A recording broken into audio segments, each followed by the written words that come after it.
Good afternoon, ladies and gentlemen. Welcome back to Press for Truth. Today is Friday, April 26, 2013.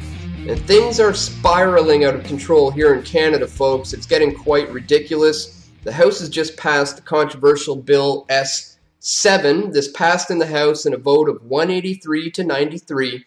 And this is the draconian bill, which gives the authorities the ability to carry out preemptive arrests and to detain somebody if they choose, if they are suspicious that you were engaged in some kind of terrorist activity. You can be detained, held for up to 3 days, forced to answer questions under threat of arrest if they deem you to be suspicious. Now, this literally passed on the heels of the recent foiled terror plot here in Canada. Arrests were made where some suspects were allegedly planning to derail a via rail train, and we have to remember, folks, at this point in time, these men have not had their day in court, okay? There has not been evidence presented about this. They're supposed to be innocent until proven guilty. In fact, I spoke with the lawyer of the Toronto suspect who was arrested, and he said he hasn't even met his client yet. So to say that this is jumping the gun is an understatement, okay? The Conservatives have clearly taken advantage of the situation to get this bill whisked through. And the obvious question is, what is the purpose of this? What is the true agenda behind this bill? I mean, if you could already preemptively arrest somebody for looking at trains, well, we don't know what kind of evidence they have on these guys just yet. They're innocent until proven guilty. We have to remember that. But they can already preemptively arrest people under suspicion of conducting acts of terrorism. We have to remember and always look back to the case of the Toronto 18.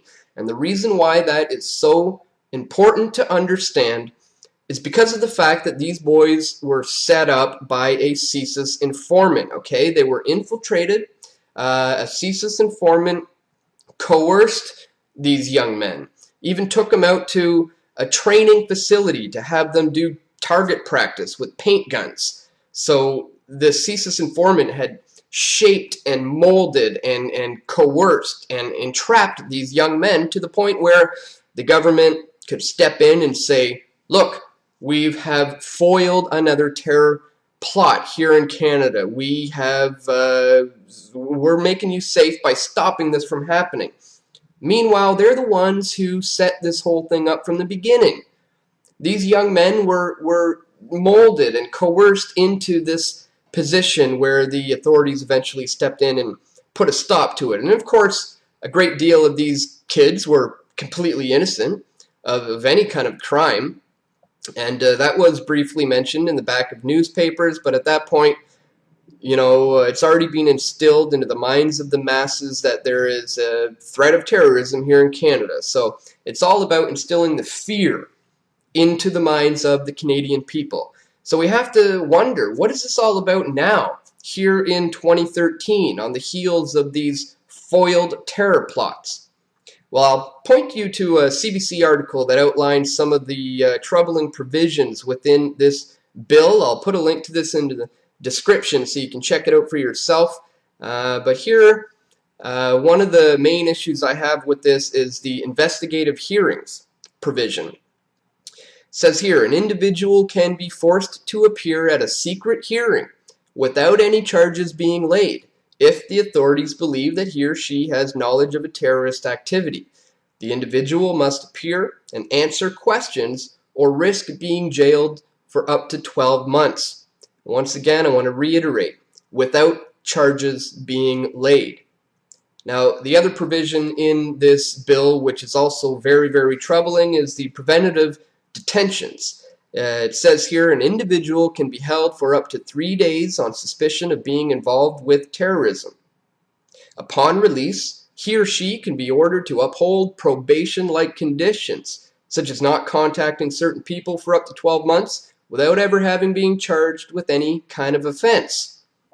So you can be detained and held for up to 3 days and interrogated and questioned without being charged with anything. And they may even threaten you with jail for up to 12 months. This is straight out of Minority Report. This is pre-crime stuff we're talking about here. This is eerily familiar and similar to the National Defense Authorization Act, which was passed in the United States, which gives them the ability to detain American citizens without any kind of a trial or due process. And the interesting thing that's going on right now is the fact that in this recent case, the RCMP along with CSIS have been working hand in hand with the FBI, like as if the border isn't even there. I actually asked the lawyer of the suspect about that, the man who's in charge of this case. I asked him, why is the Department of Homeland Security and the FBI involved in this case? And he basically said to me, I don't know, really, to tell you the truth. I don't know. He was monitored for the last year. Was there any contact during that time, or were there any CSIS informants who infiltrated the group? Once again, I have no comment on the evidence. Can you tell us why the FBI and the Department of Homeland Security are involved? I can't comment on that, and frankly, I don't know. So no answers to any of these important questions, which you're certainly not going to be hearing from the mainstream media. And folks, it looks like this whole concept of being innocent until proven guilty is just being completely tossed out the window here in Canada. So basically what this boils down to is the fact that just about anyone is now a suspect. They can arrest and detain without any kind of a charge or any kind of a trial anyone who they deem to be suspicious of being engaged in terrorist activities. Very similar, as we've said, to the National Defense Authorization Act in the United States. We now have our version of that under Bill S-7. So here at Press for Truth, we're going to continue to follow this one as it develops, and but then again, that might not be necessary. Some conservative MPs have already got this thing all figured out, and I'll leave you today with the clip of one MP who has gotten to the bottom of just what the root causes of terrorism is. The root causes of terrorism is terrorists. That's how we respond. Really? That's yes. it? The root cause is terrorism? Okay. Yes, the root cause of terrorism. You're saying that's it? You have no other... This is it. The root cause of terrorism is terrorism? That's it? Right. There's no other cause? The root cause of terrorism is terrorists.